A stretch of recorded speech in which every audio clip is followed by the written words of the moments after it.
Après le dîner, hélas, j'étais bientôt obligé de quitter maman qui restait à causer avec les autres, au jardin s'il faisait beau, dans le petit salon où tout le monde se retirait s'il faisait mauvais. Tout le monde, sauf ma grand-mère, qui trouvait que c'est une pitié de rester enfermée à la campagne, et qui avait d'incessantes discussions avec mon père les jours de trop grande pluie parce qu'il m'envoyait lire dans ma chambre au lieu de rester dehors. Ce n'est pas comme cela que vous le rendrez robuste et énergique, disait-elle tristement. Surtout ce petit qui a tant besoin de prendre des forces et de la volonté. Mon père haussait les épaules et il examinait le baromètre car il aimait la météorologie. Pendant que ma mère, évitant de faire du bruit pour ne pas le troubler, le regardait avec un respect attendri,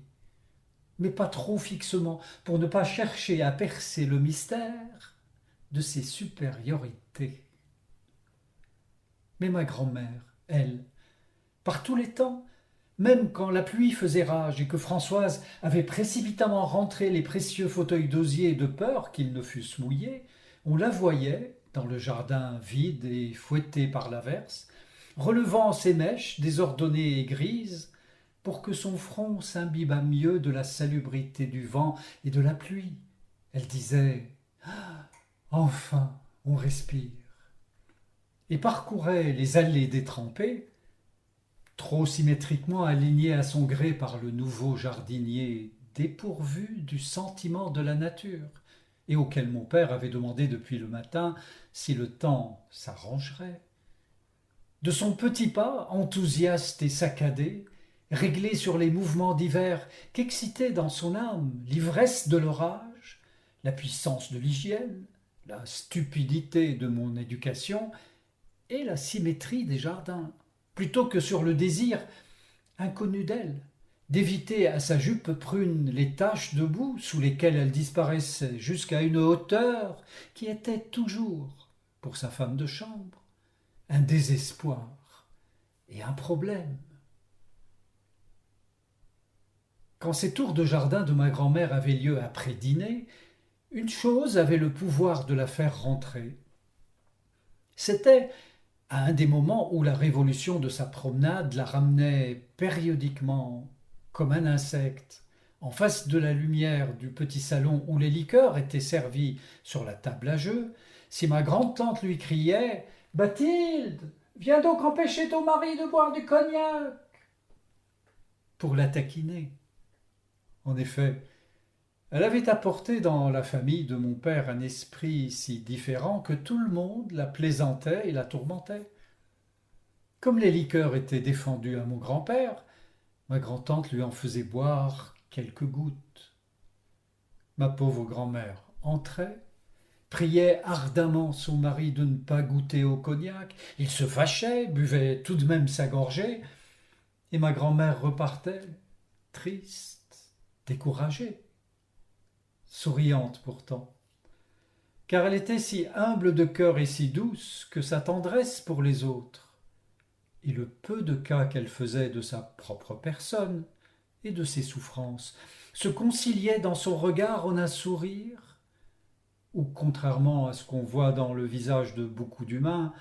il n'y avait d'ironie que pour elle-même et pour nous tous, comme un baiser de ses yeux qui ne pouvaient voir ceux qu'elle chérissait sans les caresser passionnément du regard. Ce supplice que lui infligeait ma grand-tante, le spectacle des vaines prières de ma grand-mère et de sa faiblesse, vaincue d'avance,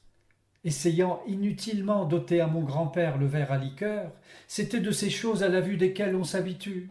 plus tard, jusqu'à les considérer en riant, et à prendre le parti du persécuteur assez résolument et gaiement pour se persuader à soi-même qu'il ne s'agit pas de persécution. Elle me causait alors une telle horreur que j'aurais aimé battre ma grand-tante. Mais dès que j'entendais Bathilde, viens donc empêcher ton mari de boire du cognac, homme déjà par la lâcheté. Je faisais ce que nous faisons tous une fois que nous sommes grands. Quand il y a devant nous des souffrances et des injustices, je ne voulais pas les voir. Je montais sangloté tout en haut de la maison, à côté de la salle d'études, sous les toits, dans une petite pièce sentant l'iris, et que parfumait aussi un cassis sauvage, poussé au dehors entre les pierres de la muraille, et qui passait une branche de fleurs par la fenêtre entr'ouverte. Destinée à un usage plus spécial et plus vulgaire, cette pièce, d'où l'on voyait pendant le jour jusqu'au donjon de Roussainville-le-Pin, servit longtemps de refuge pour moi, sans doute parce qu'elle était la seule qu'il me fut permis de fermer à clé, à toutes celles de mes occupations qui réclamaient une inviolable solitude. La lecture, la rêverie, les larmes et la volupté. Hélas, je ne savais pas que bien plus tristement que les petits écarts de régime de son mari, mon manque de volonté, ma santé délicate, l'incertitude qu'il projetait sur mon avenir préoccupait ma grand-mère au cours de ses déambulations incessantes de l'après-midi et du soir, où on voyait passer et repasser, obliquement levé vers le ciel, son beau visage aux joues brunes et sillonnées, devenu au retour de l'âge presque mauve, comme les labours à l'automne, barré si elle sortait par une voilette